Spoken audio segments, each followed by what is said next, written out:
All right, so UFC 304 is this weekend, and it's an okay card. Now, what makes UFC cards great are obviously the fights, which I think these fights on this card are kind of mid. But what also makes UFC cards great is their ability to be bet, their bettability. I just made that word up, but their bettability, and I don't love this card's angles to bet. The lines aren't there. Like we go back to, let's say, if we went back to UFC 303, I think it was, the lines were crazy. Obviously, besides the Dia Lopez cancel fight, the lines were so good. You could bet every fight. Every fight on this card was bettable just based off the line. You didn't have to lay crazy juice.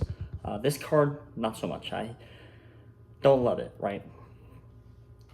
I leave for a big trip tomorrow. Usually I would break down every fight in its own video, but I'm just gonna do one short video here. Today's a Wednesday. A lot can change in this video. I'm gonna try and schedule the upload so it comes out closer to the event.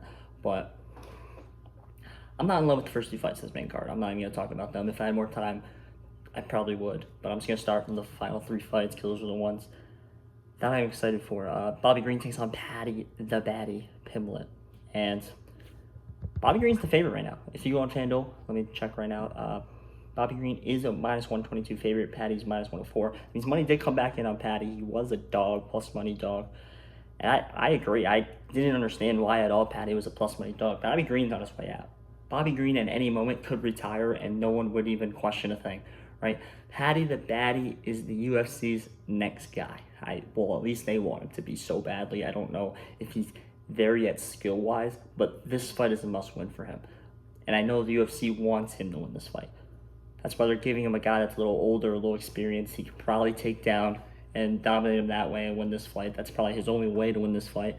But Patty, knowing his ego, will probably want to knock him out, and he might get caught. I've watched UFC for a long time. There has been many, many fights where the younger guy's versus the older guy, and they want the younger guy to win. They set him up to win this fight, and he ends up losing, whether he gets caught, whether he's just not ready for the moment. That could very well happen here. Obviously, the line says that could happen. But I think Patty should be favored. My line, I probably have Patty like minus 145, minus 150. My line, so this probably is, if I were to go between these three, my favorite bet. If I had to pick one between the three, I mean the other two you really can't even bet. But this probably is my favorite bet. I'm not in love with it at all, but I think it's just a must play for me because Patty's their guy. They marketed Patty. Not so much now after that Tony fight, but they marketed now, and I think he's got to win this one. I mean, let's look at his record here. Beat Togi Ferguson in his last fight, and I think this is the next step for him. This has got to be a win. Got to be a win. Bobby Green, 3-2, 15-1. That is a lot of fights. Beat Jim Miller in his last time outing. Better beat Jim Miller. Lost to Jalen Turner. He beat Grant Dawson. Lost to Drew Dober. I mean, this is a guy Patty has to beat. If Patty wants to be the next star, this is a guy that Patty has to beat. All right, moving on to the next fight here.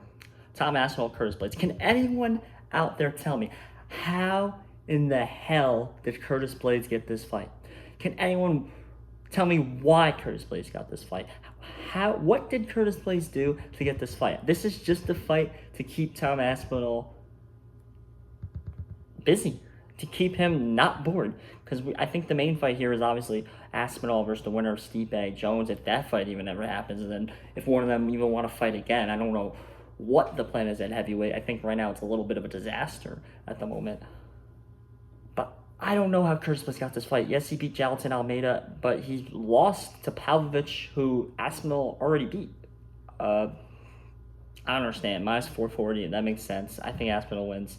Now, I've seen this also. UFC, they give the guy that's a champ a little bit of a cupcake because he can't get his fight and they need him to stay active. He wants to get paid, so they give him a guy like this, and he ends up getting knocked out, caught. Like, he's winning the fight and he ends up getting caught and loses. And if Curtis Blaydes somehow wins this fight, it throws a wrench in the UFC plans for a lot of reasons. Now, it might sell more fights, and they might be happy about that, but I think it delays all the future plans and the big money fights by a lot. So I think they're a little worried about that, but I think Tom Aspinall cleans up, he gets it done. Otherwise, it's not the greatest fight. It's not. That's why it's a co-main. It's not some blockbuster fight. It's honestly kind of dumb, in my opinion, that they're even having this fight. I don't think Curtis Blaydes deserves it. I still think Gane would have been a much better fight than Blaydes, but I guess Gane didn't want to.